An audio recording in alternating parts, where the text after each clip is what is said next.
पॉलीकैब और केईआई दोनों के नंबर्स इस बार के काफ़ी अच्छे रहे। एक तो इनको रेवेन्यू ग्रोथ भी आ रही है, पॉलीकैब का 18% ग्रोथ था, केईआई का ऑलमोस्ट 19% का है, बट मोर इम्पोर्टेंटली इस बार इनको स्ट्रॉन्ग ऑपरेटिंग लेवरेज भी मिला है और इनका जो PAT growth is way higher compare to revenue growth. Polycab का जो पैट ग्रोथ है इज ऑलमोस्ट 60%, केईआई का भी आई थिंक 30% प्लस का पैट ग्रोथ है, जो एक different story compare to last year, because last year we know copper prices में बहुत ज्यादा फ्लक्चुएशन था, वोलेटिलिटी था, जिसकी वजह से ये टाइमली प्राइस हाइक ले नहीं पाए, प्राइस को पास ऑन नहीं कर पाए, जो भी इनके लिए प्रेशर था इन्होंने बेयर किया, जिसकी वजह से मार्जिन पे हिट था और प्रॉफिटेबिलिटी में पूरे फर्स्ट 3 क्वार्टर्स में Q1 टू Q3 ग्रोथ ही नहीं था। जो भी इनके प्रॉफिटेबिलिटी का ग्रोथ आया था वो Q4 में आया था, जब इन्होंने प्राइस हाइक जो पास ऑन कर दिया था। तो इसेंशियली इस बार इनका प्रॉफिटेबिलिटी भी अच्छा आ रहा है, रेवेन्यू ग्रोथ भी है और वॉल्यूम ग्रोथ है, ये जो भी ग्रोथ आ रहा है that is driven by volumes. तो इनके लिए अब तक का जो पिक्चर है काफी अच्छा रहा है। अब ये जरूरी था अंडरस्टैंड करना जो इनके कॉन कॉल में क्या हो रहा है, बिकॉज जो अनाउंस किया था जो बिरला जी कंपनी अल्ट्राटेक ने कि हम वायर एंड केबल में एंटर करेंगे, will have plant ready bye next 2 years, फिर हमें अप्रूवल सर्टिफिकेशन मिलने में शायद 1-1.5 साल लग जाएगा, तो 3-3.5 साल लग जाएंगे।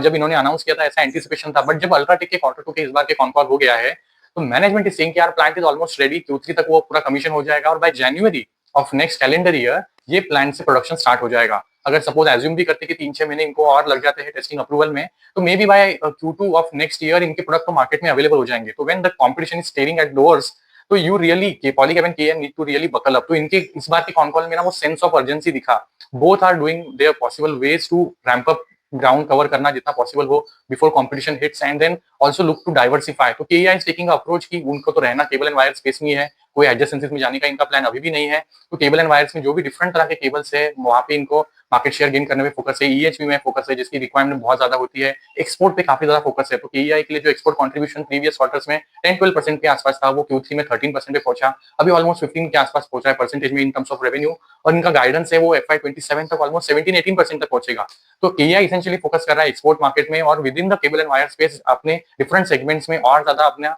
जो स्ट्रेंथ है पोजीशनिंग बेटर करने में लगा हुआ है, केपिक्स कर रहा है। अब जरूर इनके जो केपिक्स प्लान से थोड़े